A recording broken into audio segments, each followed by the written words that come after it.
Hey there! Welcome to our motorcycle adventure from Bellefonte, Pennsylvania to Key West, Florida.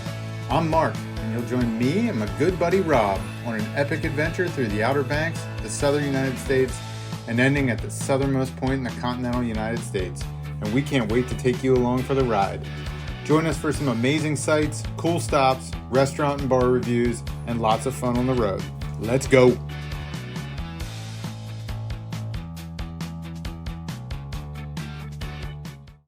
Welcome back to the Sell It Faster with McMaster podcast in, obviously, the Sell It Faster with McMaster worldwide headquarters. As you noticed last week, there was no podcast. I was a little busy. Me and my homeboy, Rob Bromley, who's here with me today, we're taking an epic motorcycle adventure from Bellefonte, Pennsylvania to the southernmost point, the bottom of the map. So I want to welcome Rob to the podcast today. Hello, Rob. Howdy. Welcome to the podcast. Well, thank you. So why did we do this?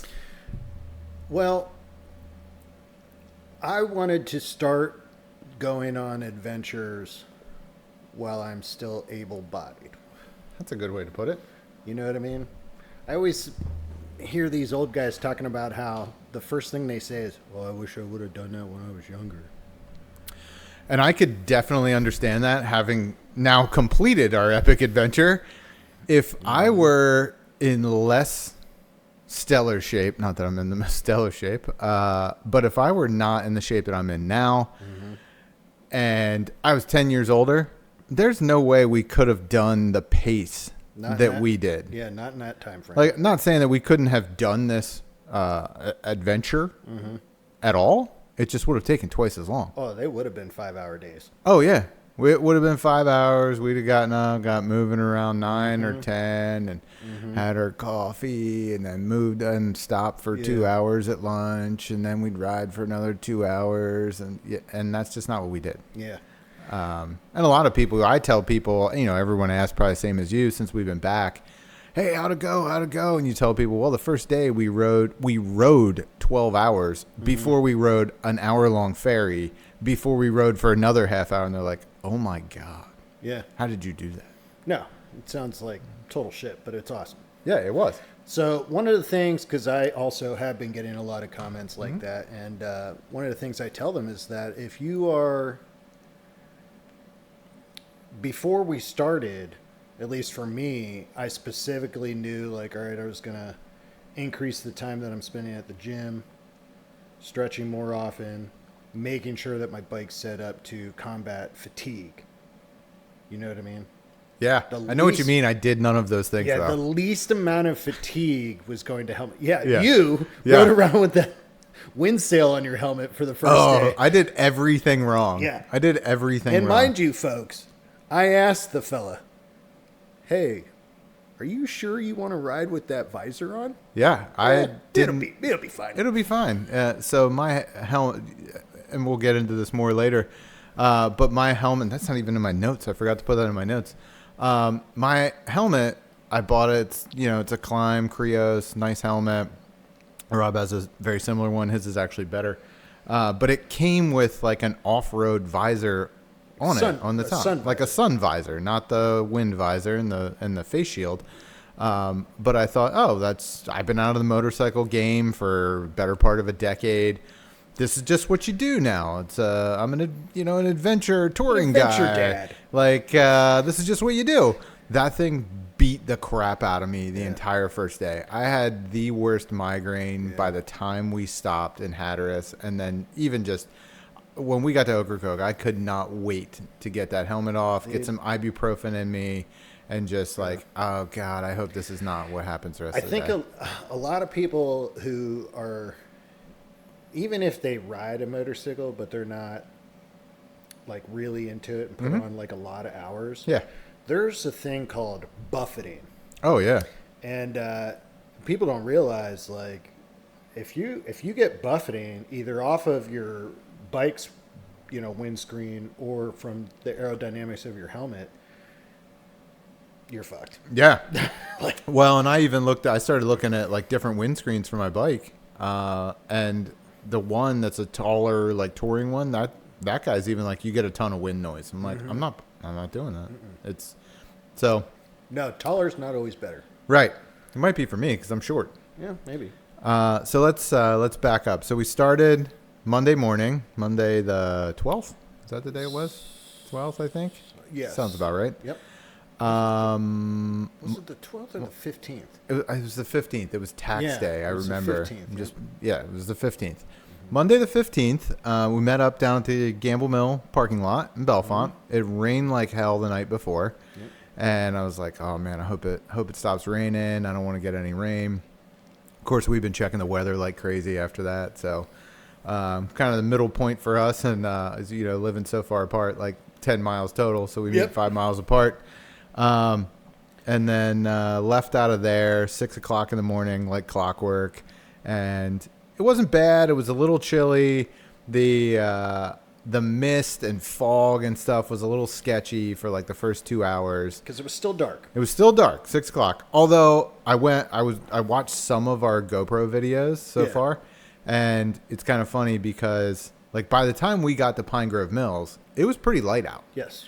And it wasn't too bad, but then like going through the hills of Huntington, even my GoPro lens is fogged up, wet, and that's exactly what it felt like. It wasn't raining, but there was wet. just so much moisture in the air that I could have used a windshield wiper on my helmet visor, and that's what I kept doing, is pushing it off of my face with my glove, which, it wasn't bad. So no, and honestly, we should be so lucky because that was the worst of it. that was the worst weather we got. When I tell people that we went on a motorcycling trip and it did not rain, not only while we were riding, but the entire time we were down there. Ever. Yeah. It didn't rain at all. No. So, like the better part of 2 weeks. Yeah. Like it didn't rain at all. We missed it every time. I know. We got so lucky, and it rained like crazy the night before we left. Yep. So that made it even better. Yeah. So we kind of took the back way through Huntington and Maryland and West Virginia to avoid DC and all of the parts I don't want to ride in, which we had to when we came back a little bit. So avoided all that stuff, and then hit our first gas stop somewhere in the middle of nowhere, Virginia. Because as I've learned, Rob, it goes to gas stations on the right-hand side of the road. It's yes, that's how you're supposed to do it. Yeah, that's the only way. There could be a really nice gas station on the left side of the road. We will hit the dumpiest freaking gas station on the right-hand side of the road. If the gas station on the right-hand side of the road has a guy that says, "I will stab you," you're still going there. That's where we're going. Yeah. First stop, somewhere in Virginia. No idea where. Get some gas, have some snackies, some lickies, some chewies. And then get back on the road. Taking my chances. Yep. God forbid we would cross traffic, even if there's a light. It's like we're a UPS driver. We're just not, UPS forbidden to make right-hand turns. So, and I tried to find the name of that town, too, was something crazy like Oomph. Or something like that. In Virginia? In Virginia, the first place we stopped. Now, that was before because we stopped before we went to Skyline Drive. Correct. Yeah. Yep. So then, Skyline Drive, I looked it up. I think we picked it up in Front Royal. And I looked. Skyline Drive does actually go really far. Really far. Really far. Mm-hmm. So we didn't take it that long, but it's one fare to ride Skyline Drive. The whole thing or the little bit that we did, which is $25 per motorcycle. Mm-hmm. And pro tip, if you want your buddy to pay for it, just put your wallet somewhere very inconvenient. And roll up to the toll, spend 5 minutes looking for it, and just have him yell from the back, "I got it." Which I can't. I've watched that video now, too. It's super funny because even if it's on a GoPro, because we both shut our bikes off, you can hear everything.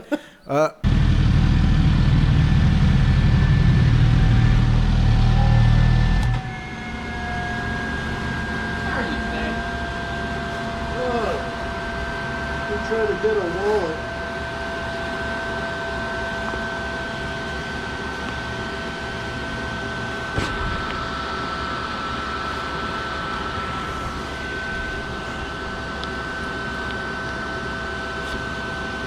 Hey, I got it. you got mine?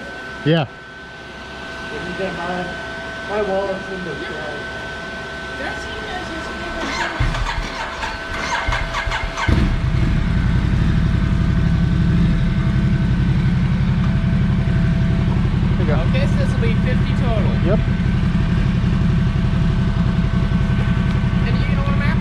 I don't think so. Okay. If you're coming back then, give me just a sec. I'll get you the receipt.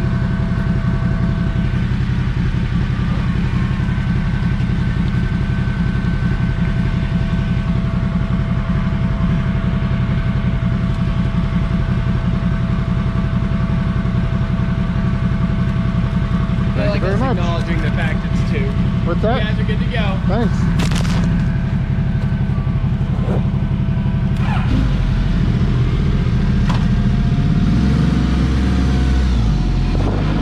Oh, that's right. You in the front, like, how much is it? $25. Hold on. You're like trying to get into your top box in the back, and I'm just in the back, like, I'll get it, Rob. I'll get it. You'll get me too? Yeah, I'll get you too. I got you, buddy. So, and we pull up, and the dude that's taking the tolls like, do you want a receipt? I'm like, not really. Like, do I need to prove to someone I was here? Like, so, yeah, we pay for that, and that was a cool trip. That was a cool little spot in there. That's a cool road. I Yeah. actually, my mother had reminded me that I've been on that road before. Not on a bike, but in a car. Yeah. So Well, and I think everybody, before I left, everyone's like, oh, you should take Skyline Drive. You should take Skyline Drive. And I didn't really know where it was. I kind of only knew it was like way further south in the mountains. I didn't know it picked up there. Yeah. So that was cool that we did get to hit that a little bit. yeah, I wanted to touch on that a little bit before we.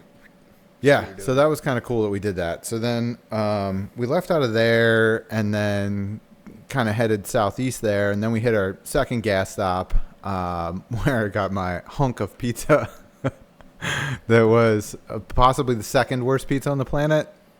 Definitely the second worst. Second worst pizza on the planet. First only to my wife's favorite, Lasca's Pizza. Yeah, shout out to Lasca's Pizza. Your pizza sucks. It's terrible.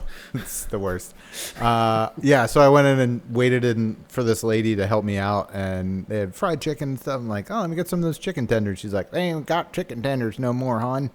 So I ended up, I said, well, give me a slice of pizza. And literally on the menu board, it says hunk. Not pizza slice, pizza hunk. And all she said, well, all I got is pepperoni. So I'm like, I don't want to wait. I'll just take it. So she gives it to me, and it literally weighs like a ton. So she goes, I don't know how much is in there, just whatever it scans. And I get it out to the bikes, and it's like, it's basically a whole pizza jammed into like a tiny little pizza thing. So Rob and I ate that. It was maybe referred to as hunks. Hunks. So, but that's when you got the infamous text message from the Pony Island Inn that dictated the rest of our day. Yeah, so the Pony Island Inn, which was a fine establishment to deal with. That was a great hotel. Yeah. That was a great hotel. Nice little spot. Yep. The fella there was, I can't remember his name, but very cordial. You won't miss him. He's a pleasant fella. And super nice of him to text us and give us a heads up as to what was going down. Yeah, so at that gas stop, I had checked my phone, and at some point in time between stops, I'd gotten a message from Pony Island Inn, and it said, hey, some of the ferries from Hatteras are, canceled. So, well, shit. This could be a problem. So we were planning on hitting Hatteras as kind of the last thing we did on day one, taking the ferry to Ocracoke, which is about 70 minutes, a little more than an hour, and ending our night in Ocracoke at the Pony Island Inn, and then starting the next day on the next ferry out of Ocracoke. Ocracoke is only accessible by ferry. There are no roads in and out of Ocracoke. So the Hatteras ferry is free. It goes like every hour, pretty much, starting at like 5 a.m. until like 9 or 10 o'clock at night. So we were kind of going to leisurely show up, and whichever ferry we grab. Yep. So our good friend at the Pony Island Inn alerts us to the fact that the 7:30 p.m. ferry is canceled. And as it would have turned out, that probably would have most likely been the one that we would have hit. Right. And we could have leisurely gotten to that one. So I quick pull up the ferry schedule to see what's up, and the ferry schedule went 5, which we were definitely not making. No, because at this point in time, it was like 4? No, it was like 2. Oh, 2. Yeah, it was like 2. So we were definitely not making 4 or 5 o'clock. The next one was 6 o'clock. Then the 7:30, which had been canceled, and then 8 o'clock. So if we miss the 6, we're getting on at 8, taking an hour-long ferry ride, getting to Ocracoke at 9, possibly getting to the hotel like 9:30 by the time we get off the ferry and everything, and then trying to eat dinner, which, as we found out later, we probably wouldn't have been eating dinner. No, everything shuts down in Ocracoke, at least In the off-season. in the off season.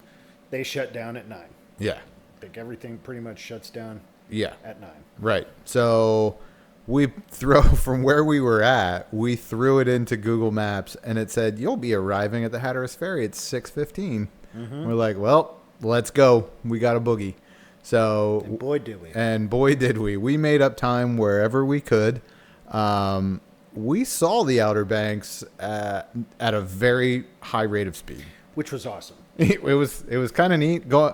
Rob found out partway through our adventure that bridges make me a little anxious riding over on a motorcycle. I have this abnormal fear of being shot off the side of a bridge into the water and by just wind, basically, or somehow just veering off. So there's a bunch of bridges between here and there, which some of them we went over Pump at. the brakes. There's a bunch of bridges between here and Key West. Oh, yeah. Those are really low, though. They don't frighten me as much. And side note, I started thinking about that one day. I was like, we've gone like 2,500 miles. We've gone through like, I don't know, 10 states or something. But we literally, because we went to the Keys and back, have ridden over hundreds of bridges on this trip. That's awesome. Hundreds. Because just the Keys alone is like 84 bridges. Yeah.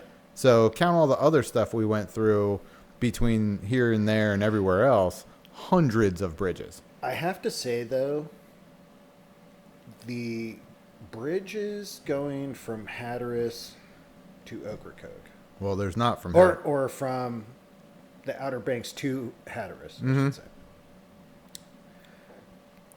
They were probably the most breathtaking to me in the way of, I don't know, maybe it was the speed, but just the way the light was and the way the bridges went over the water and those. And there was just nothing there. Nothing. Yeah, it's just sand dunes because most of that's all federal park or national park. So it was basically just like sand dunes and just nothingness. Yeah, and you know what? Good on the North Carolina police force that saw us do. God only knows how much over the speed limit. And just didn't care. And they were like, you know what? It's hot. They seem like they're in a hurry. I'm not getting out of my car. Thankful to those guys because we were just, we had to make the time. And then, of course, we're running out of gas. Not only are we running out of time, we're also running out of gas. Yeah, the fuel. So here's the thing. I operated a 2014 Ducati Multistrada 1200S, which is a fantastic machine. Makes a beautiful noise, especially between 5 and 8,000 RPM. As it would be. If you spend a lot of time at 8,000 RPMs, you're going to basically just set gasoline on fire. I think that thing just dumps gas out the back. It just goes, we got to lighten the load, and just dumps gas out the exhaust pipe. So there was a moment where we were on the stretch of the roadways going to Hatteras that I was to the point where I'm thinking to myself, I'm going to have to do some pretty disgusting things to get a gallon of gasoline to make it somewhere. And I was getting close. I wasn't as close as you. By the time, so there was a gas station, thank God, and I would have paid dozens of dollars per gallon if I needed to. Yeah, because we're flying through there, and we had because I was watching it on the GPS too, and we had 38 miles to go. I think we had 30 minutes left, and you're like, dude, I got 5 miles of gas left. 5 miles, yep. Yeah, I think I had 16. I'm like, well, you got to find a gas station or we're just not going to make it, period. We won't have to worry about 6 o'clock ferry. We're going to have to worry about getting the rest of the way. Yep. So luckily, we see some houses up ahead. I'm like, these fools got to have a place to fuel up their fancy golf carts for the beach. So, sure enough, we pull into a quick little gas station. Thankfully, it was on the right, or Rob just wouldn't have gone. That's true. Pull in, freaking throw a splash of gas in there, and get right back on the road, flying down there. And then we make it to the ferry stop. Yeah, so I was, well, at that, I'm anxious. I'm thinking, oh, Yeah. shit, they're loading up. We're done.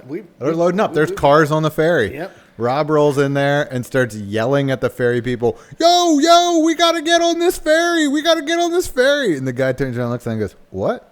What's the problem, man? What's going on? He goes, we got to get on the ferry. And he goes, all right, can you give us a minute to get the other cars off? We haven't even started loading yet. We're like, oh, okay, cool.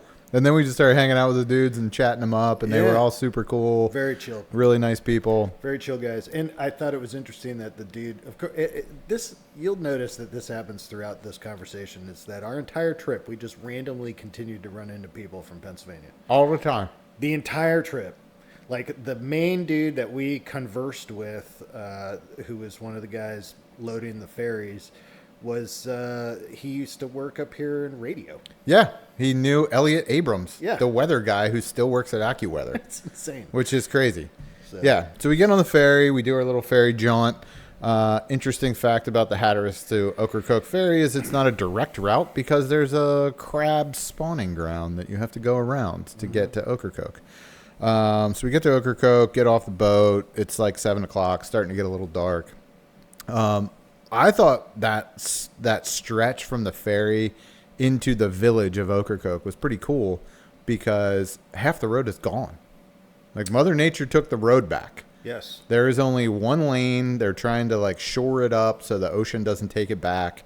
But it's gone. Yeah, they had giant, I don't know what. They're like giant sandbags. Yeah, like they had giant sandbags on the banks. Yeah. Sand and ocean water are covering the roadway. Like it was very cool. It was very, something you might see at a dystopian movie. Oh yeah, like the end of days, apocalyptic kind of deal. Very cool. Yeah, so kind of scooted up through there, which is kind of funny because like the only traffic is like the traffic coming off of the ferry. So it's like everybody that you were on that ferry with for the last hour is now just convoying into town. Yeah. So we get into town, we get to the nice Pony Island Inn, had a great room there. I mean, it was nothing fancy, but I thought it was just a great spot. No. Nice big room. Really nice, and that was the first place I bought a t-shirt. Oh, it was. Yep. And Rob bought his t-shirt like as soon as he checked in. We're literally walking down the road to Howard's Pub, and I look at Rob's back and it says Pony Island Inn. I'm like, the hell, man? You already bought a t-shirt? He's like, yeah, I got to get a shirt. So we go to Howard's Pub, which was recommended by Debbie Sidai in my office. Also the only place open, I think, and barely open. Definitely the only place open. Because to get to Howard's, we had to walk by that brewery, and it didn't look like there was any action there. And I don't know. When we were on the ferry, I looked at a couple of food reviews, and the brewery, it looks like you guys are going to have to up your. Well, and also I watched game. a couple other, and even since we've been back, I watched a couple of Ocracoke YouTube videos. Mm-hmm. And I'm weird like that. I'm like, I just want to see places I've already been. Like, sure. But a lot of it, that's not an uncommon thing for those places to just be closed. Like the one video I watched, people went there for the day, and they went to go to the brewery, and there's like, we're not opening today. Like there were people there, but they're like, we're not opening today. Well, and I get it. There's off only season. There's only 700 people that live on Ocracoke because we Googled it. Yeah. There's just not a lot going on, and like it's probably not the easiest life to live, being on Ocracoke, because you can't you can go to Hatteras for free. You can go to Cedar Island, and Cedar Island's a 5-hour round trip. No, Ocracoke, you're definitely not going to survive as an alcoholic if that's your bag. Well, as long as you bring a lot back. Yeah, it's going to be a little challenging. Yeah. So Howard's Pub was all right. You weren't too pleased with the Ocracoke oysters? No. I got some mozzarella sticks. I was happy. Yeah, the oysters were. Well, you got the local Ocracoke oysters, didn't you? I'm not totally sure that there's a difference. Although I don't recall exactly what the regular oysters are called, but yeah, whatever. And I don't know anything about oysters, so I didn't partake. Yeah. So yeah, so that was the end of day one.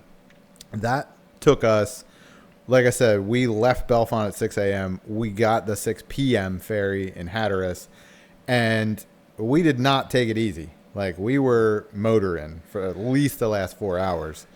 No, and we primarily, I mean, when I was planning and kind of looking, and that's why, like, we had scheduled our riding days, specifically built in a rain day in case we got rained out, because I'm not going to hammer on the, you know, when it's piss and rain out. I'm not Yeah, and especially if we have a day built in. Like, yeah, so you build a day in, and you know what? We didn't end up needing it. Great. We spent an extra day in Key West. yes, which was awesome. So we'll get to that too. So this part of the trip, though, was really the only part of the trip where it was like, ah, shit, now we have to rush. Because originally planned, it was sort of like, we're just going to be chill the whole time, and what happens, happens. And, you know, that was the only time of the trip where it was like, ugh. Yeah, where we really had to go. Now we got to make it happen.